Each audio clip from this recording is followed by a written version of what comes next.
Assalamualaikum warahmatullahi wabarakatuh. Saya Maesa Radifa Yahya. Di sini saya akan mempresentasikan untuk TB2. Kita mulai dari nomor 1. Kita akan nomor 1. Kita mulai dari nomor 1. Sebuah data percobaan laboratorium untuk uji proyektor standar memberikan hasil-hasil sebagaimana tabel berikut. Ini tabelnya. Yang pertama itu adalah gambar kurva kepadatan dan carilah berat volume kering maksimum dan kadar air aquarium tanah yang diuji. Perhatikan berat isi basah, volume berat kering untuk mencari kurva kepadatannya. Yang pertama itu nomor sampel 2010 ini, sampel 2-nya ini, sampel 2, sampel 3, sampel 4, sampel 5. Oke. Dan untuk kadar airnya kan udah nih.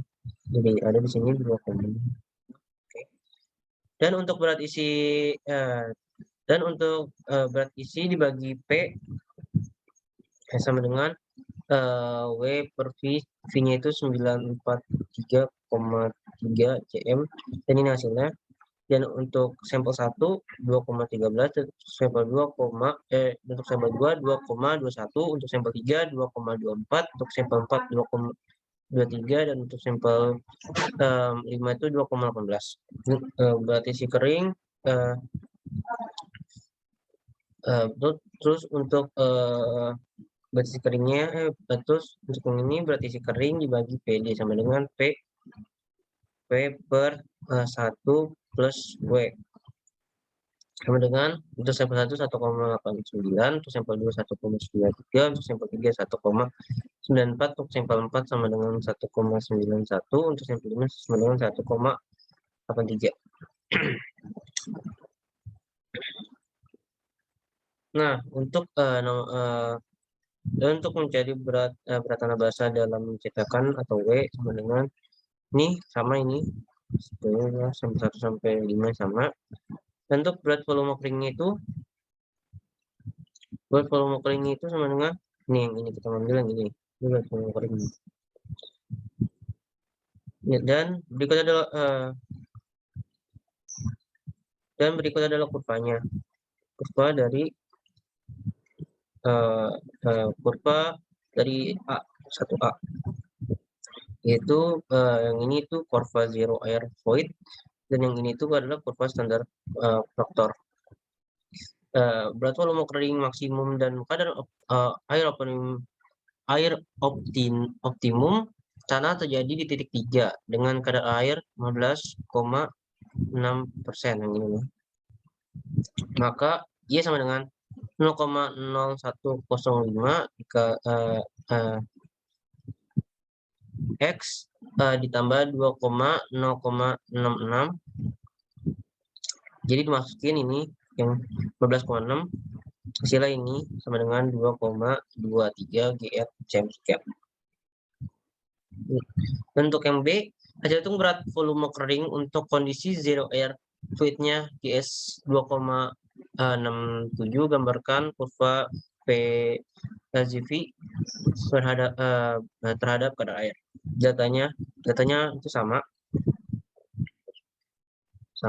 nih, sampai sini sama. Berat volume kering ini 2,13 sama nih, masuk di sini. Angka porinya 2,01, yang sampel 2,06, dan sampel 3 2,08, dan sampel 4 2,12, dan sampel 4 2,18. Oke, ini itu yang ini tuh data perhitungan berat volume kering untuk kondisi zero air fluid, dan ini tabel perhitungan ZAP-nya.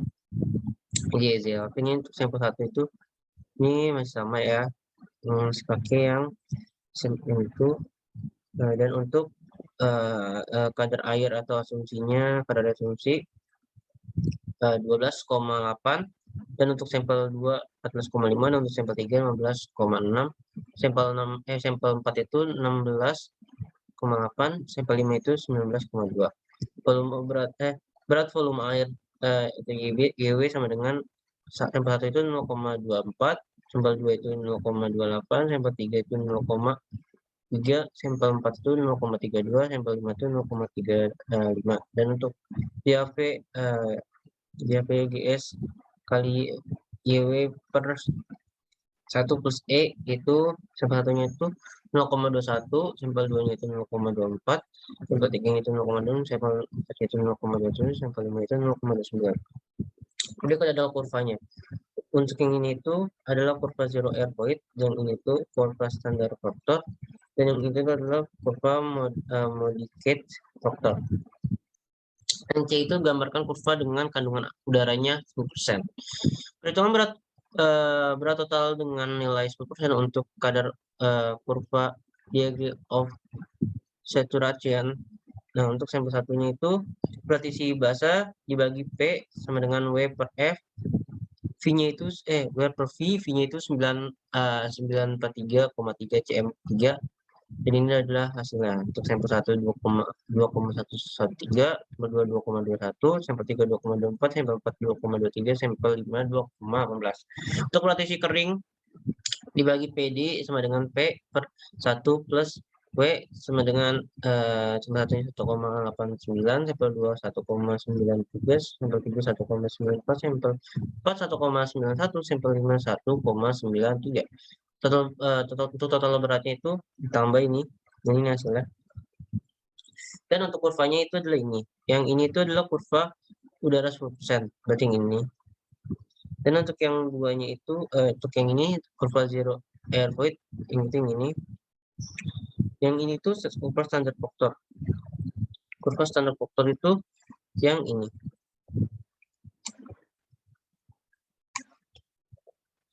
Nah, itu terus jelaskan mengapa perlu dilakukan pengujian pemadatan laboratorium dan apa kaitan antara pengujian laboratorium dan lapangan.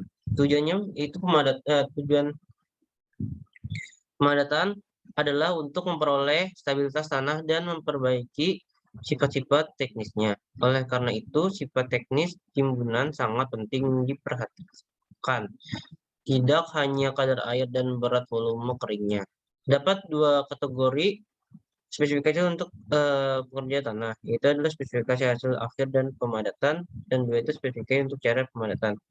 Untuk spesifikasi hasil akhir dan kepadatan relatif atau persen kepadatan tentu dispesifikasikan, atau kepadatan relatif adalah nilai banding dari berat volume kering di lapangan dengan berat volume kering maksimum di laboratorium menurut percobaan standar seperti percobaan standar Proctor atau modifikasi Proctor.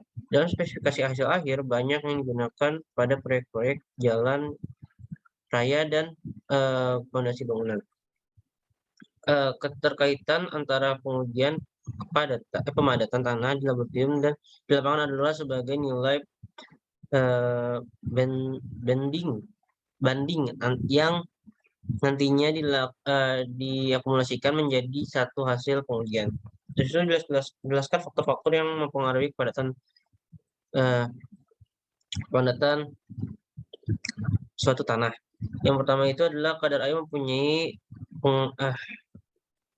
pengaruh yang besar terhadap tingkat kepadatan yang dapat dicapai oleh suatu tanah. Di samping kadar air, faktor-faktor lainnya juga mempengaruhi kepadatan tanah adalah jenis tanah dan usaha pemadatan. Yang kedua itu adalah tebal atau yang kedua itu adalah tebal lapisan yang dipadatkan. Yang ketiga itu adalah pemadatan. Dan saya akan menjelaskan yang B ini, 1B. Pengujian pemadatan tanah atau compaction.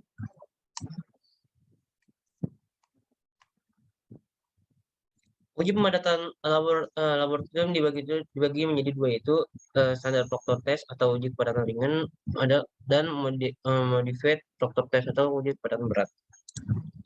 Standar Proctor test atau uji kepadatan ringan, pengujian ini dimaksud untuk menentukan hubungan antara kadar air dan berat isi tanah dengan memadatkan di dalam cetakan silinder berukuran tertentu dengan menggunakan alat penumbuk 2,5 kg atau 5,5 lbs dan tinggi jatuh 13 cm atau 12 inch. Ini adalah gambar peralatan proktor dan peralatan proktor.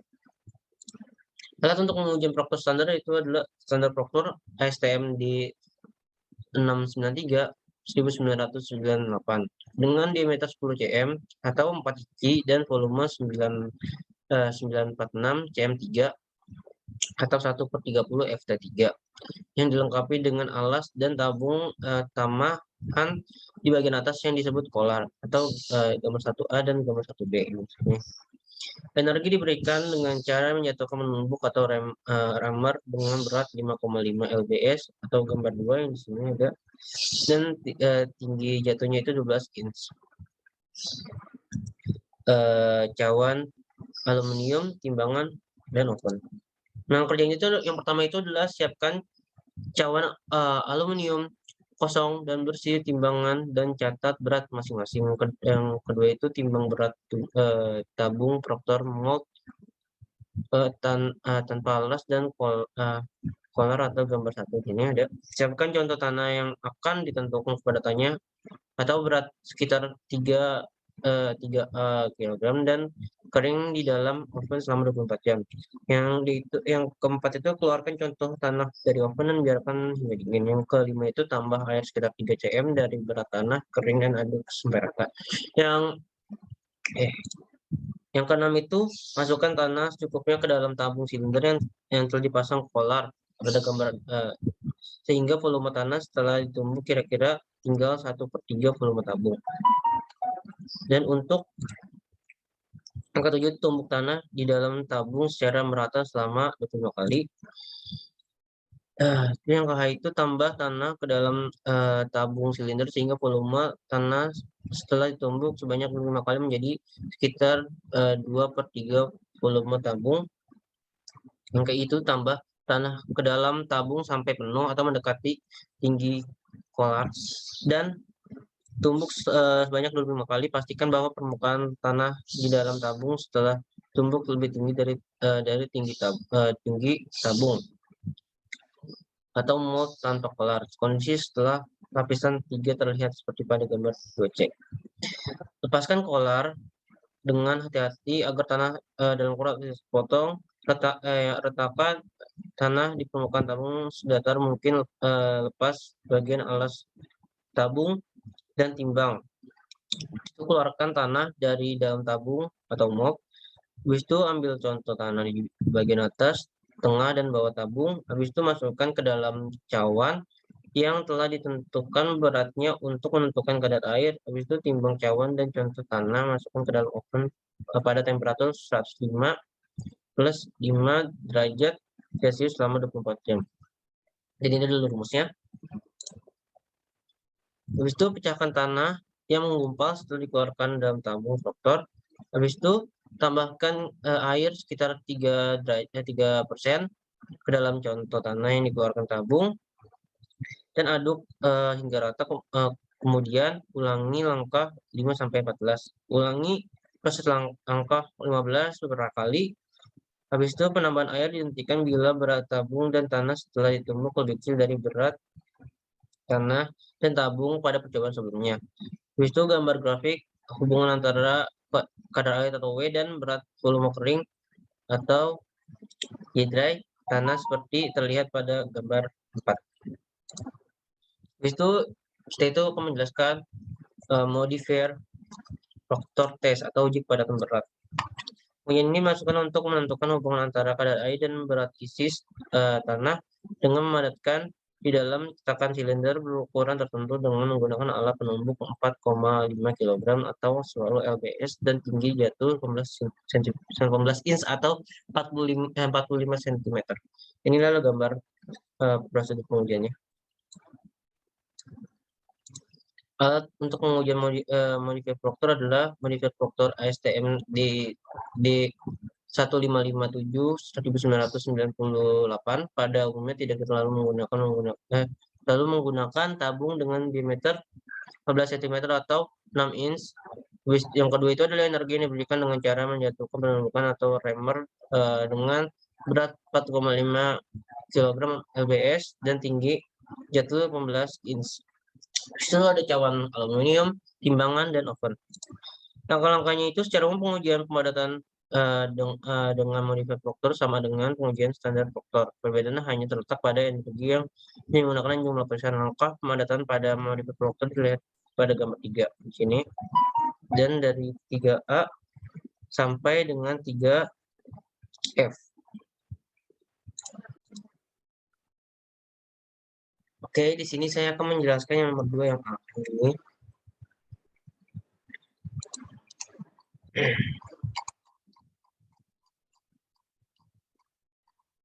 Nah, ini kita mulai itu yang A itu adalah sennya itu Vs sama dengan 1 dikurang Vv atau sama dengan 1 dikurang N sama dengan 1 dikurang 0,5 sama dengan 0,5.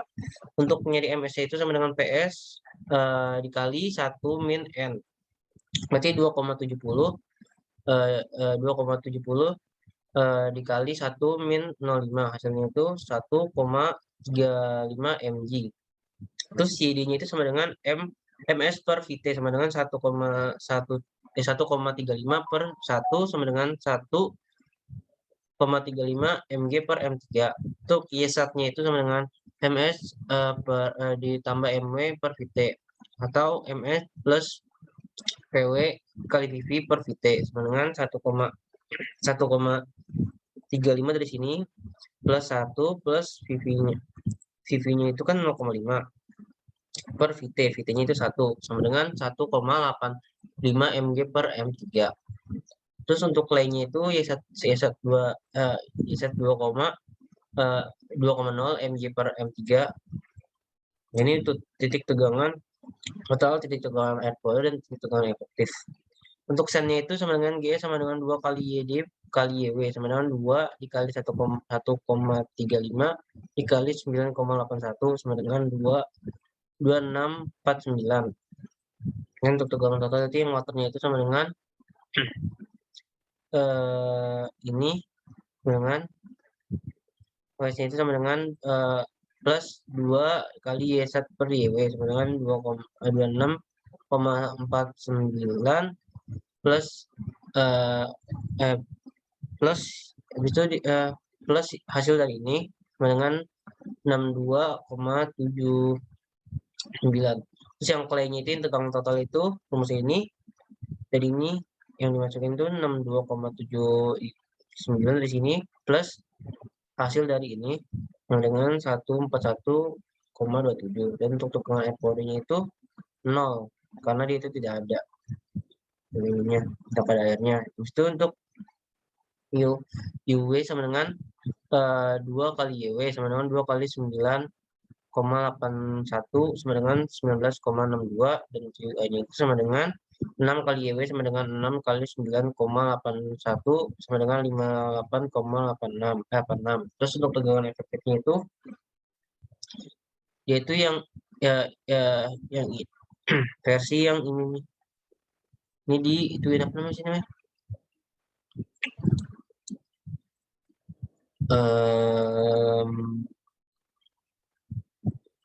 Pokoknya inilah. Itu rumusnya itu ini. Jadi ini sama dengan 26,49 dikurang 0 karena Y-nya itu nggak ada. Oh ini nih, ini dijumlahin nih. Ini dijumlahin ya. Dikurang. Misalnya 26,49. Terus yang ini juga, ini dikurang ini sama dengan 43,17.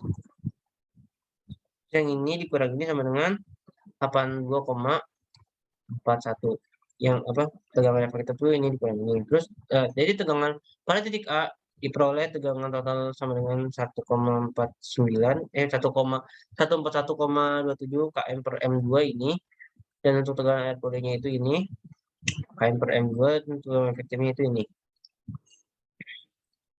Habis itu yang B itu gambarkan diagram tegangannya. Data tabelnya itu 0, tegangan dalamnya 0, tegangan efektif, dan tegangan pori dengan efektif. Kedalaman 0, tegangan efektif 0, tegangan pori juga 0, tegangan efektif 0. Terus itu kedalaman 2 itu tegangan totalnya itu 26,49 dengan bayar purinya 0. Oke, tadi di situ 0, nggak ada airnya. Tegangan efektifnya 26,49. Itu untuk kedalaman 4 itu 62,79 untuk tegangan total, tegangan air pori itu 19,62, tegangan efektifnya 43,17. Terus untuk kedalaman 8 itu tegangan totalnya itu 141,27, tegangan air porinya 659,86, dan untuk tegangan efektifnya 82,41. Ini untuk apa diagram tegangan totalnya. Yang ini berarti ini. Dan ini untuk diagram air porinya yang ini.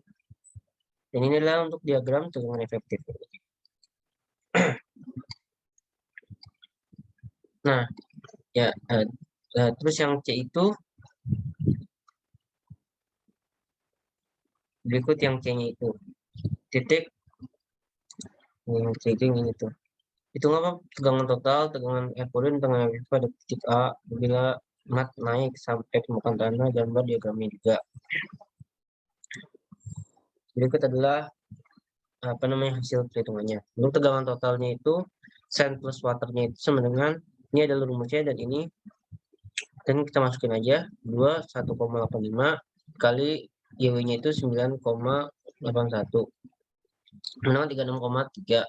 Untuk waternya itu tegangan total itu sama dengan ini rumusnya, dan ini dimasukin aja 36,6 plus hasil dari ini sama dengan 72,6. Dan untuk clay atau A-nya itu ini rumusnya, dan ini kita masukin aja 72 ini dari sini, dan hasil dari ini hasilnya itu 151,08. Dan untuk tegangan air porinya itu W sama dengan 2 kali YW sama dengan 2 kali 9,81 sama dengan 19,62. YW-nya sama dengan 4 kali YW sama dengan 4 kali 981 sama dengan 39,24. Ini 8 kali YW sama dengan 8 kali 9,81 sama dengan 78,48. Dan untuk tegangan efektif itu pengurangan dari ini. Yang sand plus waternya itu 16,38. Untuk waternya itu hasil dari ini itu 33,36, dan ini dikurang ini sama dengan 72,6. Jadi pada titik A diperoleh dengan totalnya itu yang ini KM per M2, dan dengan air purinya itu yang ini KM per M2, dan tegangan efektifnya itu ini 72,6. Dari data yang dari data tabelnya, dalam kedalaman 0 kita rata semuanya 0 nih. Dan untuk kedalaman 2 tegangan total 36,3. Pokoknya hasil dari ini dibuat tabel seperti ini jadinya. Terus dari data ini diperoleh diagram. Ini diagram tegangan total dari sini. Untuk diagram tegangan air pori. Yang ini untuk diagram oke, sebenarnya ada yang salah. Oke, yang salah. Oke, nggak apa, lanjut aja. Pokoknya sama kayak gini juga, tapi versi yang tegangan efektif. Terus yang D itu water, kita itu titiknya itu dari water 2 meter, sand plus water, clay A. Dan inilah tegangan totalnya. Pertama itu rumusnya itu adalah 2 kali YW sama dengan 2 kali 9,81 sama dengan 19,62. Terus yang ini rumusnya ini kita masukin aja 19, ini ditambah hasil dari ini tinggal 55,92. Dan ini juga sama, kita langsung masukin aja ini yang ini, dan hasil dari ini sama dengan 92,21. Dan untuk yang clay-nya itu ini rumusnya, dan kita masukin aja 92,21 ditambah hasil dari ini sama dengan 170,09. Untuk tegangan air pori dengan UW2 sama dengan 2 kali YW sama dengan 2 kali, sama nih kayaknya, sama 19 hasilnya itu 19,62. Dan untuk QS-nya itu sama dengan 4 kali YW sama dengan 4 kali 9,81. Pokoknya sama-sama dikali sama yang ini tuh dikali sama kedalamannya. Terus yang ini UE sama dengan ini ditambah US sama dengan tambah ini sama dengan 58,86. Dan untuk UA-nya itu sama dengan UE ini ditambah 4 dikali IW dengan 98,1. Dan untuk tegangan efektifnya itu hasil pengurangan dari ini sama dengan 0. Terus yang hasil pengurangan dari ini itu sama dengan 16,68. Dan ini adalah hasil pengurangan dari ini sama dengan 33,35. Dan ini untuk lainnya itu sama hasil pengurangan dari ini 72,59. Jadi pada titik A diperoleh tegangan totalnya itu 170,69 km per M2. Tegangan air porinya itu sama dengan 98,1 itu dari sini km per M2, dan tegangan air porinya itu dari sini sama dengan 72,59 km per M3. Terus dari semua ini hasilnya itu dijadiin tabel, hasilnya seperti ini. Dan terdata di atas diperoleh diagram sebagai berikut. Ini adalah diagram tegangan totalnya. Ini tegangan diagram air porinya. Dan ini adalah diagram tegangan efektifnya. Oke. Terus dari berbagai perhitungan yang telah dilakukan, maka dapat disimpulkan bahwa semakin dangkal kedalaman maka air tanah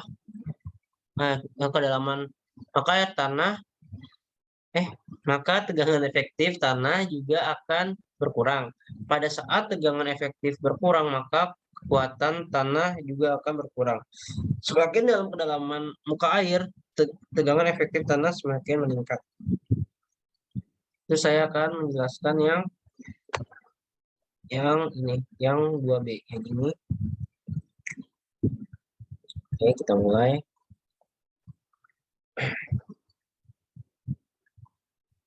Ini adalah satu gambarnya. Terus diketahui itu P1 itu sama dengan 2,05 mg per M3. Ini yang ini. Terus itu satunya sama dengan 2,05 dikali 9,81 sama dengan 20,1105 mg per M3. Dan untuk P1-nya itu sama dengan ini. Terus yang untuk Y-nya itu sama dikali ini juga 9,81, hasilnya itu 19,03 sama dengan mg per M3. Untuk PS-nya itu yang ini. Dan untuk tiga itu sama dengan ini dikali sama ini juga, hasilnya itu 11,968 mg per M3. Untuk yang A-nya itu kan untuk mencari tegangan total, tegangan air pori, dan tegangan efektifnya. Ini adalah rumusnya 10 kali Y1 sama dengan 10 kali 19,03, hasilnya itu 190,3. Dan ini untuk tegangan air porinya itu tegangan air pori sama dengan 10 kali YW sama dengan 10 kali 981 sama dengan 98,1 mg per M3. Untuk tegangan efektifnya itu sama dengan tegangan efektif sama dengan ini yang ini dikurang ini sama dengan 190,3 kurang 98,1 sama dengan 92,2 mg per M3. Dan yang B sama itu tegangan totalnya itu tegangan total sama dengan 15 kali Y1 sama dengan 15 kali Y1 sama dengan 15 kali, karena dia kan kedalamannya 15 cm. Tata pada kedalaman 5 cm. Karena ini kan sini kan tadinya 10. Jadi ditambah 5 jadi 15. Sama dengan 15 kali ini ditambah 15 kali Y1 yang itu ya berarti yang sini. Sama dengan itu 7,12 mg per M3. Dan untuk tegangan air porinya itu 15 kali YW sama dengan 15 kali 9 sama 981 sama dengan 147,15 mg per M3. Untuk tegangan efektifnya itu pengurangan dari ini. Hasilnya itu 439 dikurang 9 hasilnya itu 439,97 mg per M3. Terus habis itu kesimpulannya itu kan di sini untuk beri komentar perbandingannya. Perbandingannya itu sama dengan dari hasil perhitungan soal A dan B dapat diketahui bahwa tinggi muka air dari permukaan tanah sampai 5 m di bawah permukaan saat clay atau sembarang ketinggian muka air dapat merubah tegangan efektif. Jadi apabila muka air yang awalnya di dalam tanah kemudian turun sampai ke suatu titik, maka akan terjadi penambahan tegangan efektif. Hal ini disebabkan oleh tegangan efektif tanah yang awalnya terendam sedikit air menjadi terendam air dalam skala yang lebih besar daripada sebelumnya. Oke, di sini saya akan menjelaskan yang ini. Nah, untuk HP-nya itu adalah tegangan tinggi tekanan yang Z-nya itu tinggi elevasi, yang ini tuh tinggi energi total. Yang ini adalah kekurangan energi total. Yang untuk yang A-nya itu tinggi tekanannya itu 10, elevasinya 5, dan tinggi energi totalnya itu sama dengan 5. Bisa kekurangan energi totalnya 0. Yang B-nya itu tinggi tekanan 10, elevasinya min 5, dan energi total 5 dan kurangan energi total 0. Yang C-nya itu untuk tinggi tekanannya itu 7,5 dan tinggi elevasinya itu min 5 dan tinggi energi totalnya itu sama dengan 2,5 dan kurangan energi totalnya itu 2,5. Dan untuk yang D-nya itu tinggi tekanannya itu 5, tinggi elevasinya min 5 dan tinggi energi totalnya 0 dan kurangan energi totalnya 5. Dan untuk yang E itu sama, untuk tinggi tekanannya 5, tinggi elevasinya min 5 dan tinggi energi totalnya 0 dan kekurangan energi totalnya min 5. Dan habis itu saya akan menjelaskan yang ini. Sebentar.